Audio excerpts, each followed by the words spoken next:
Salve pessoal, estou aqui novamente para dar continuidade à correção da quinta atividade avaliativa das turmas do terceiro ano e da sétima etapa da unidade escolar Afonso Mafrense do município de Altos. Então, na aula passada, tratamos sobre os modelos de produção econômica da humanidade ao longo do tempo. Então, a partir de agora, iremos tratar algumas das características e incorporações tratados e temáticos tratados sobre a temática de globalização. Então, a segunda questão que ela trata, a pergunta é a seguinte: como se apresentou a economia globalizada após a Segunda Guerra Mundial?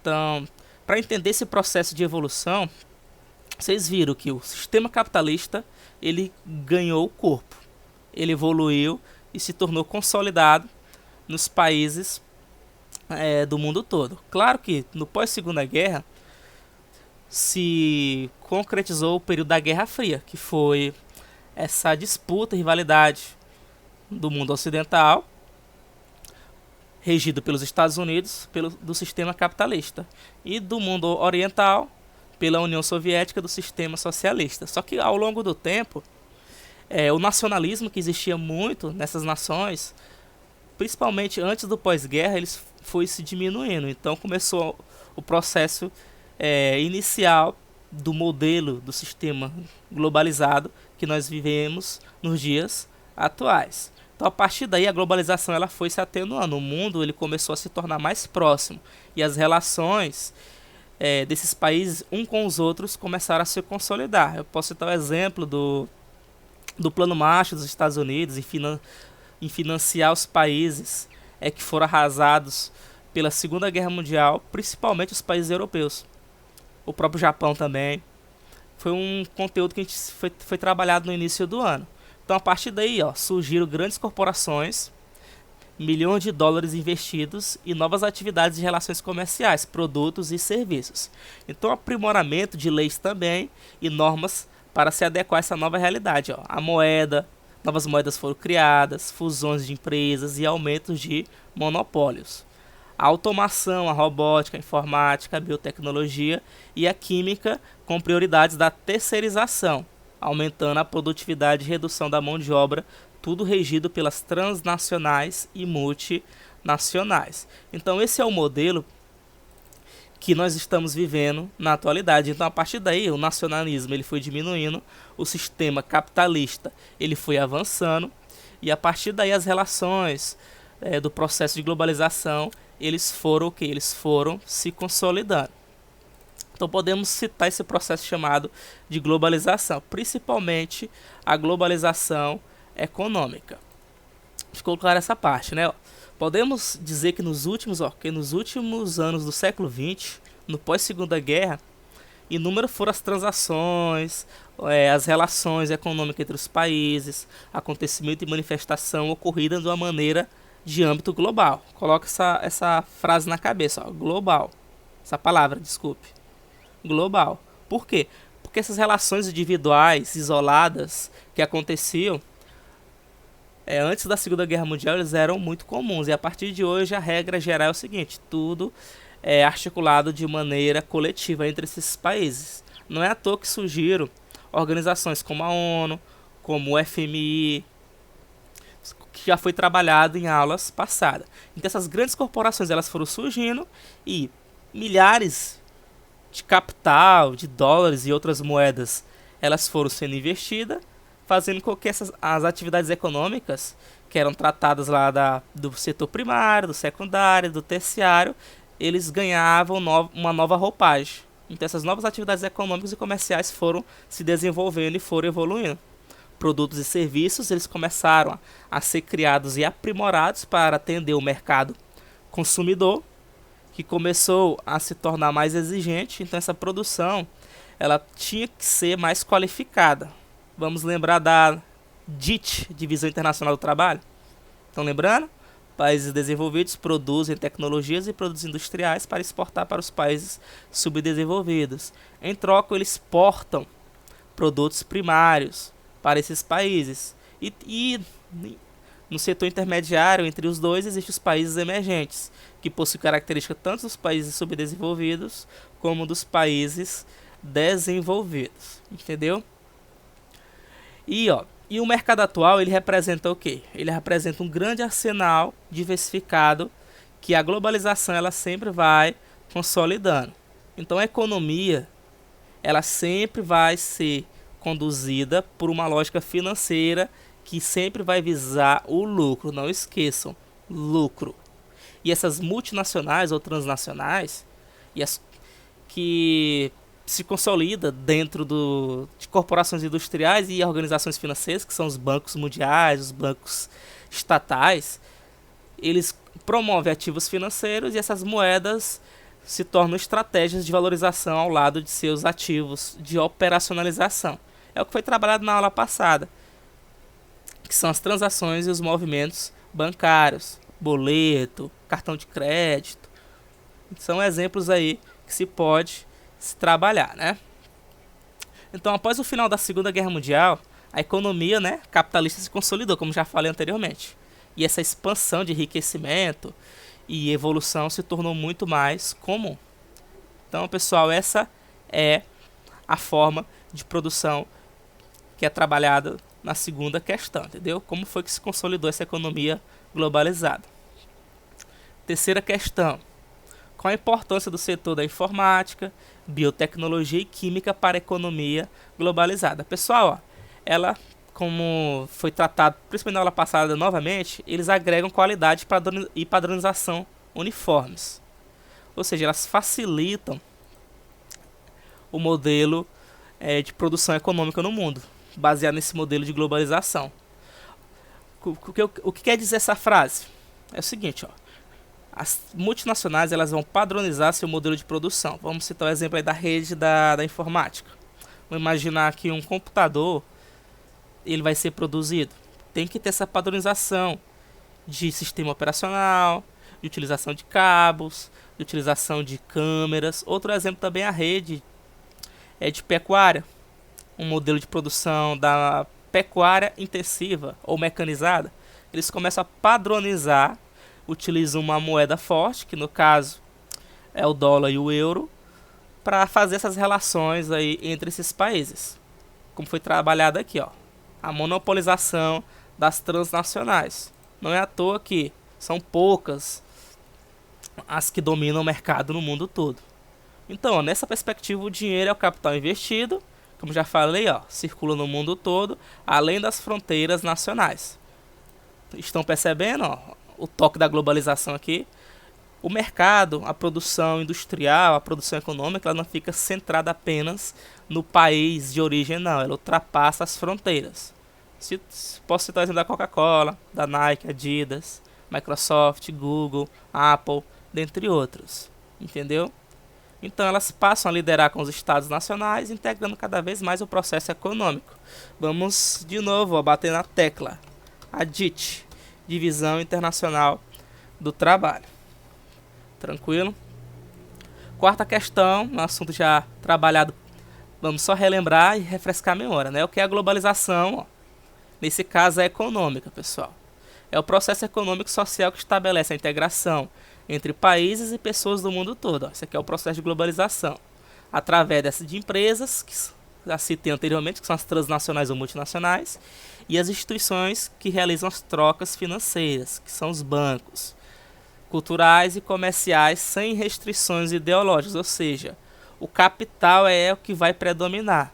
Não importa o que aconteça, eles sempre vão visar o lucro, independente do que aconteça, entendeu? Então, ó, o carro-chefe, né, desse processo aí de evolução da globalização econômica se tornaram o quê? Se tornaram o capital, a informática, a biotecnologia, a química, que fizeram com que o dinheiro e investimentos circulassem cada vez mais. E essa estrutura econômica, eles começaram a se relacionar por meio de blocos econômicos. Posso citar o exemplo do Mercosul, do NAFTA, da União Europeia. Aí a partir daí se teve uma nova estrutura, uma nova ordem econômica que começou a centralizar o poder no mundo. Principalmente nos Estados Unidos, na Europa, no Japão, na China como um todo, montando esses centros organizados que podemos considerar como hegemônicos no sistema de circulação de mercadorias e capitais. Ficou claro? Vamos. Quinta questão. Alguns alunos ficaram em dúvida como responder. Pessoal, é o seguinte, eu coloquei os países principais. Ó, vocês perceberam que do mundo, os Estados Unidos, a China, o Japão e os países europeus, os mais o que possui maior destaque na economia do mundo, ó, os Estados Unidos. Então, pessoal, os Estados Unidos é o que? Uma economia capitalista liberal, entendeu? Capitalista liberal, trabalhado no sistema do neoliberalismo. Quem não lembra, reforce as leituras que vocês vão ver. O neoliberalismo é baseado na livre concorrência das empresas visando o lucro, né? Então o setor empresarial ele é muito bem estruturado, principalmente no regime dos tecnopolos, da produção, dos setores mais de desenvolvimento econômico no mundo, ó, pequenas empresas familiares, né? Aí o exemplo dos Estados Unidos, ó, o bloco econômico do NAFTA. Então os Estados Unidos é capitalismo puro, pessoal, centralizado no neoliberalismo. Então possui grandes empresas multinacionais em destaque, como é o caso da Ford, é o caso da Apple ou da Apple, que é a mesma coisa, né? E da Microsoft. A China, ela é interessante abordar a China, por quê? Porque a China ela vive um sistema político estatal, centralizado no Estado, na classe política, mas o seu sistema de produção econômica é baseado no capitalismo. Surgiu por meio do sistema da prática econômica do joint venture, que as empresas estrangeiras elas se instalam no país e se associam a uma empresa local, faz a fusão, e essa fusão vai atender o regime do político do sistema capitalista, do partido chinês, né?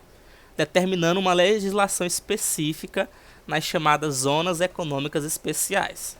Então, essas joint venture é o que? Empresas de fora se instalam na China e a partir daí eles vão ter que se adequar ao sistema político e regimento da China. Então, essa parte aí é meio assim um misto do sistema político socialista, só que claro, é só na teoria, regulando essas empresas capitalistas de fora para o seu modelo de produção. E na prática ela funciona como capitalista. E o Japão é semelhante aos Estados Unidos, só que tem uma diferença, pessoal. Essa diferença é que eles se baseiam muito na tecnologia, na robótica, na química. Então eles são bastante parecidos e rivalizam até com os Estados Unidos. Só que, claro, os seus avanços tecnológicos colocou o Japão no segundo lugar entre as maiores economias do mundo em 1990, né? Baseado no capitalismo tecnológico, que teve seu auge baseado no toyotismo, que é um modelo de produção que iremos trabalhar mais à frente. Enquanto que os Estados Unidos trabalhou o Fordismo, Taylorismo, mas ambos são bem parecidos. Eles rivalizam na tecnologia. Empresas gigantescas como a Sony, como a Nintendo, como o caso da Toyota, são exemplos de grandes multinacionais que são produzidas, que possuem destaque no Japão, né? Que são oriundas do Japão. E o conjunto dos países europeus, principalmente a União Europeia e a Comunidade Econômica Europeia, né? É um modelo semelhante aos Estados Unidos, baseado também no sistema liberal, ou seja, também é capitalista. Só que eles se aglomeram em blocos, no caso da União Europeia, na Europa Ocidental, e na Comunidade Econômica Europeia, que são os países do leste europeu, liderado pela Rússia. Sexta questão. Quais consequências imediatas sofreram ou sofrem na atualidade os países que estão inseridos na globalização? Vocês lembram das vantagens e desvantagens do processo de globalização? Então é mais ou menos isso. Só que, claro, dentro da relação do modelo de produção, que é o assunto que nós estamos trabalhando agora. Então, todos esses países, no pós-segunda guerra, como foi trabalhado na segunda questão, eles se tornaram dependentes um dos outros a curto prazo. Posso citar o exemplo do Japão, de alguns países, da própria Alemanha, que foram países que foram derrotados na Segunda Guerra Mundial e começaram a utilizar o sistema capitalista no seu processo econômico. Então, a partir daí, eles começaram a se tornar dependentes de modelos que foram copiados e utilizados em alguns países da Europa Ocidental e até mesmo dos Estados Unidos.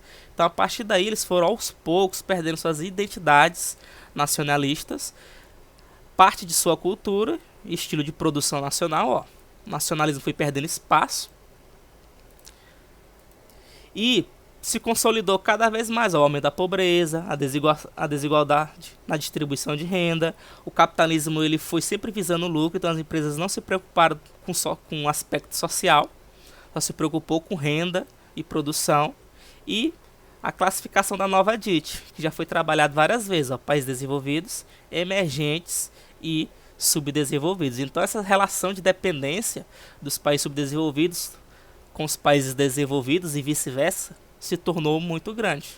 Novamente, países desenvolvidos produzem tecnologia, exportam para os países subdesenvolvidos, que se torna mercado consumidor desses produtos tecnológicos e em prol de beneficiar os países desenvolvidos, eles exportam matéria-prima barata, como o caso de produções agrícolas e baseado também na pecuária. Exemplo da produção da carne vermelha brasileira que é exportada para a China, do café que era exportado para os Estados Unidos, da laranja que é exportado para os Estados Unidos, telefones celulares, smartphones que são exportados dos Estados Unidos para o Brasil, do Japão para o Brasil, da Coreia do Sul para o Brasil, são um exemplo claro dessa relação da nova divisão internacional do trabalho. Sétima questão.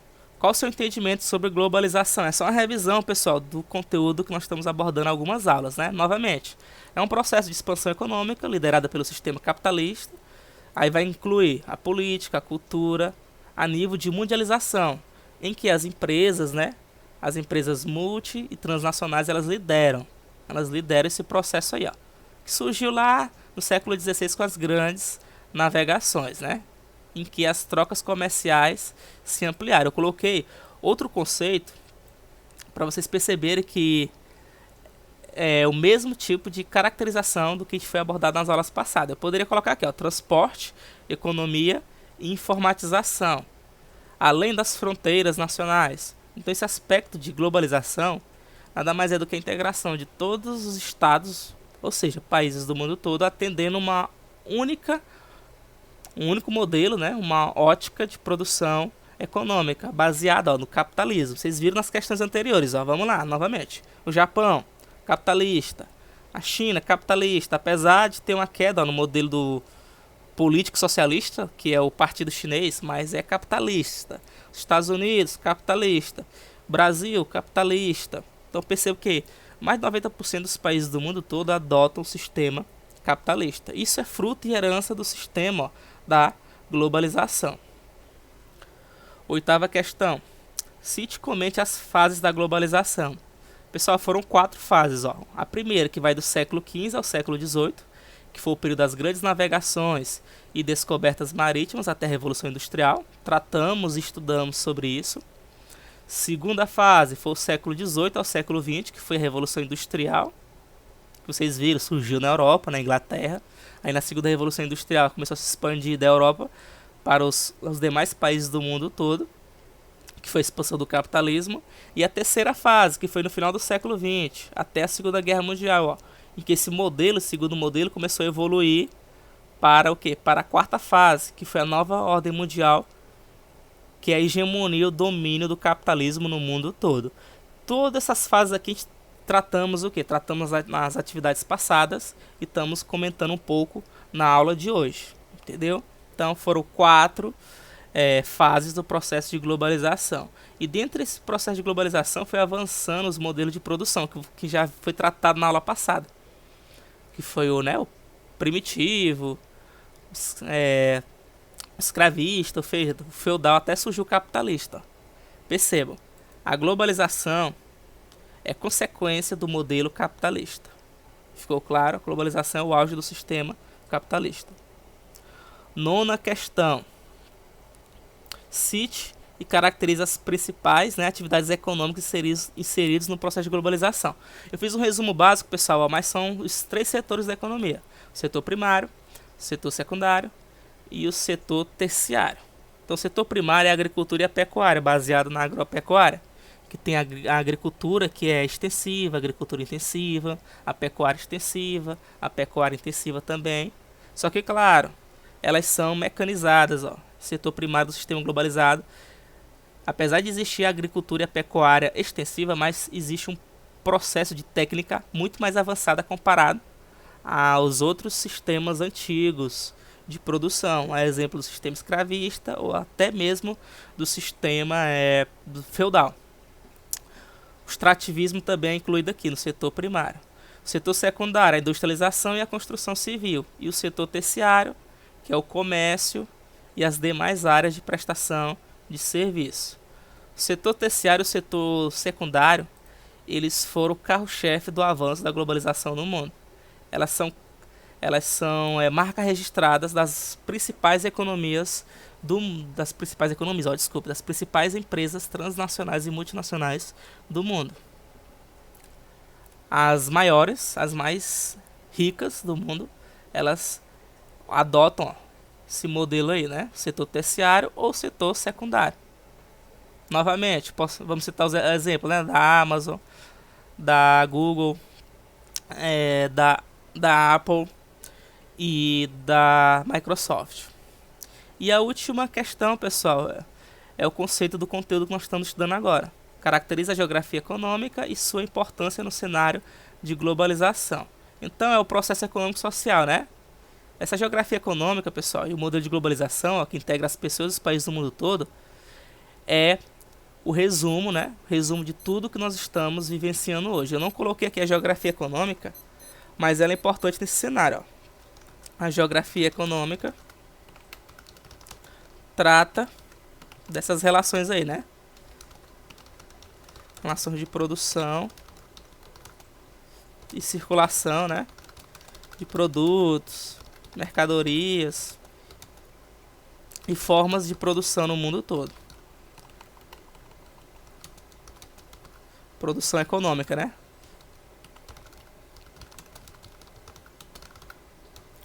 Então, a geografia econômica é um ramo, né, de estudo da geografia. Então, pessoal, por enquanto é só isso. Fiquem atentos às próximas atividades, às próximas correções. E revisem, estudem, continuem na saga, nessa batalha e nunca desistam, viu? Continue que nós estamos chegando ao fim. Faltam o quê? Faltam a 6ª, a 7ª e a 8ª atividade. Iremos trabalhar novos assuntos e continue firme e fortes. E até a próxima, pessoal. Fui.